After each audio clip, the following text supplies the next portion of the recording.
Hi, ಎಲ್ರಿಗೂ ನಮಸ್ಕಾರ. So ತುಂಬ ದಿನ ಆದಮೇಲೆ ಎಲ್ರಿಗೂ ಮೀಟ್ ಆಗ್ತಿದ್ದೀನಿ. ಮದುವೆ ಆದಮೇಲೆ ನನ್ನ ಫಸ್ಟ್ ಪ್ರೆಸ್ ಮೀಟ್ ಇದು. ಆ್ಯಂಡ್ ಆಲ್ಸೋ ಫುಲ್ ಫ್ಲೆಜ್ಡ್ ಆಗಿ ನನ್ನ ಫಸ್ಟ್ ಸಿನಿಮಾ ರಾಕ್ಷಸ ರಿಲೀಸ್ ಆಗಿದೆ, ಕೊಳದಲ್ಲಿ ಕಿಲ್ಲಿ ಯಾವುದೋ ರಿಲೀಸ್ ಆಗಿದೆ, ಅದರಲ್ಲೊಂದು ಗೆಸ್ಟ್ ರೋಲ್ ಮಾಡಿದ್ದೀನಿ. ಬಟ್ ಫುಲ್ ಫ್ಲೆಜ್ಡ್ ಆಗಿ this will be my first film after marriage. ತುಂಬ ಅಂದರೆ ತುಂಬ ಸ್ಪೆಷಲ್ ಸಿನಿಮಾ ಇದು. ಯಾಕೆಂದರೆ ಫಸ್ಟ್ ರೀಸನ್ ಬೀಂಗ್ ರಾಘವ ತನು ಮತ್ತೆ ಪಾರ್ವತಿ ಮಾದೇವ ಆಗಿ ಕಾಣಿಸ್ಕೋತಾರೆ ಸ್ಕ್ರೀನಲ್ಲಿ. ಸೊ ರಾಬರ್ಟ್ ಆದಮೇಲೆ ತುಂಬ ಜನರು ಕೇಳ್ತಾ ಇದ್ರು ಮತ್ತೆ ನೀವಿಬ್ರು ಯಾವಾಗ ಸಿನಿಮಾ ಮಾಡ್ತಿದ್ದೀರಾ ಅಂತ. ಆ್ಯಂಡ್ ತುಂಬ ಸ್ಕ್ರಿಪ್ಟ್ಸ್ಗಳು ಬರ್ತಾ ಇತ್ತು ನನಗೆ ವಿನೋದ್ ಸರ್ಗೆ. ಬಟ್ ಟೈಮ್ ತಗೊಂಡ್ವಿ, ಓಕೆ ಒಂದು ಒಳ್ಳೆ ಸ್ಕ್ರಿಪ್ಟ್ ಬರಲಿ ಆಮೇಲೆ ಮಾಡೋಣ ಅಂತ. ಆಮೇಲೆ ಮಾದೇವ ಅನ್ನೋ ಒಂದು ಸಿನಿಮಾ ವಿನೋದ್ ಸರೇ ನನಗೆ ರೆಫರ್ ಮಾಡಿರೋದು. ನವೀನ್ ಸರ್ ಬಂದು ಸ್ಕ್ರಿಪ್ಟ್ ಹೇಳಿದಾಗ ಐ ಥಿಂಕ್ ನಾನು 1 hour ತಗೊಳ್ಳಿಲ್ಲ ಈ ಸಿನಿಮಾಗೆ ಎಸ್ ಅನ್ನೋಕ್ಕೆ, ಅಷ್ಟು ಚೆನ್ನಾಗಿತ್ತು ನನ್ನ ಪಾತ್ರ. ಆ್ಯಂಡ್ ನಾನು ವೇಟ್ ಮಾಡ್ತಿದ್ದೆ. ನನಗೂ ಒಂದು ತುಂಬ ಗ್ಲಾಮರಸ್ ರೋಲ್ ಮಾಡಿದ್ದೀನಿ. ಲಂಗ ದಾವಣಿ ಹಾಕ್ಕೊಂಡು ಒಂದು ಟ್ರೆಡಿಷ್ನಲ್ ವಿಲೇಜ್ ಹುಡುಗಿ ಮಾಡಬೇಕು ಅಂತ ಒಂದು ಆಸೆ ಇತ್ತು. ಅದು ಮಾದೇವ ಸಿನಿಮಾ ಥ್ರೂ ನನಗಾಯಿತು. So Naveen sir thank you so much, Keshav sir thank you, and Vinod sir of course thank you. ಈ ಸಿನಿಮಾದಲ್ಲಿ ಪಾರ್ವತಿ ಅಂತ ಹೇಳ್ದಂಗೆ ಪಾರ್ವತಿ ಅಂತ ಒಂದು ಕ್ಯಾರೆಕ್ಟರ್ ಪ್ಲೇ ಮಾಡ್ತಾ ಇದ್ದೀನಿ.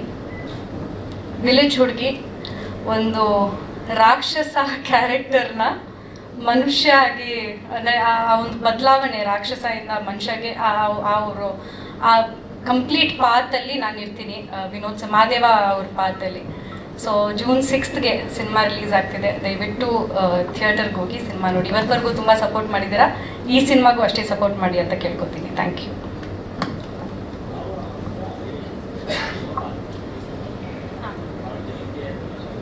Sir, it is a girl next door ಥರ ಸರ್. ತುಂಬ ಎಲ್ಲ ಹುಡುಗಿರು ಕನೆಕ್ಟ್ ಆಗುವಂಥ ಒಂದು ಪಾತ್ರ. ಅಂದರೆ ಜನರಲಿ ನಾನು ಈ ಸಿನಿಮಾದಲ್ಲಿ ಫಸ್ಟ್ ಹಾಫಲ್ಲಿ ನೋಡಿದರೆ ನಾನು ಹೆಂಗಿದ್ದೀನೋ ಅದೇ ಮಾಡಿದ್ದೀನಿ. ನನಗೇನು ಇದಕ್ಕೆ ರಿಹರ್ಸಲ್ ಮಾಡಬೇಕಂತ ಏನೂ ಅವಶ್ಯಕತೆ ಇರಲಿಲ್ಲ. ಜನರಲಿ ಒಂದು ಹುಡುಗಿ ಹೆಂಗಿರ್ತಾಳೆ ಅದೇ very very simple girl. But only thing is ಒಂದು ಕಾಸ್ಟ್ಯೂಮ್ ಅಷ್ಟೇ ಲಂಗ ದಾವಣಿ ಹಾಕ್ಕೊಂಡಿದ್ದೀನಿ. ಬಟ್ ಜನರಲಿ ಯಾವುದೇ ಒಂದು ಹುಡುಗಿ ಜನರಲಿ ಹೆಂಗಿರ್ತಾರೆ ಅದೇ ವೆರಿ ಕನೆಕ್ಟಿಂಗ್ ಪಾತ್ರ ಇದು ಪಾರ್ವತಿ ಪಾತ್ರ. ಸರ್ ಡೈಲಾಗ್ಸ್ ತುಂಬ ಕೊಟ್ಟಿದ್ರು. ಜನರಲಿ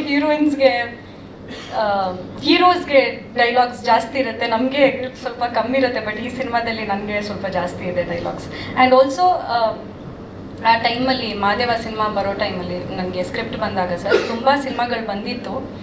ಬಟ್ ಹೀರೋಯಿನ್ ಇರಬೇಕಂತ ಇರ್ತಿದ್ಲು. ಜಸ್ಟ್ ಓಕೆ ಒಂದು ಸಾಂಗ್ಗೆ ಬಂದ್ಲು ಹೋದ್ಲು ಅಷ್ಟೇ. ಬಟ್ ಈ ಸಿನಿಮಾದಲ್ಲಿ ಪಾರ್ವತಿ ಅಂತ ಅನ್ನೋ ಒಂದು character throughout the cinema carry ಆಗ್ತಾಳೆ.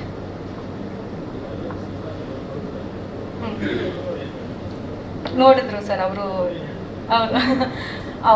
ಫಸ್ಟ್ ಇವ್ರ ಬಗ್ಗೆ ವಿನೋದ್ ಸರ್ ಬಗ್ಗೆ ಆ್ಯಕ್ಚುಲಿ ಮಾತಾಡಿರೋದು.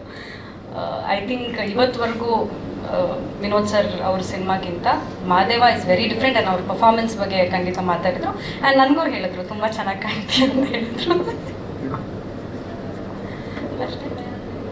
ಅಫ್ಕೋರ್ಸ್ ಅವರೇ ಫಸ್ಟ್ ರಾಘವ ತಾನು ಅವರೇ ಅಲ್ವಾ ಪೇರ್ ಮಾಡಿಸಿದ್ರು. ಸೊ ಅವ್ರು ಆ್ಯಕ್ಚುಲಿ ನಾವು ರೀಸೆಂಟಾಗಿ ಒಂದು ಫೋಟೋ ಹಾಕಿದಾಗ ಫಸ್ಟ್ ಕಮೆಂಟ್ ಅವ್ರದ್ದೇ ಸರ್ ಬಂದಿರೋದು, one of the best pair on screen ಅಂತ. Thank you. So good to see real couple ಇಲ್ಲಿ actually. ಹೌದು. Thank you sir.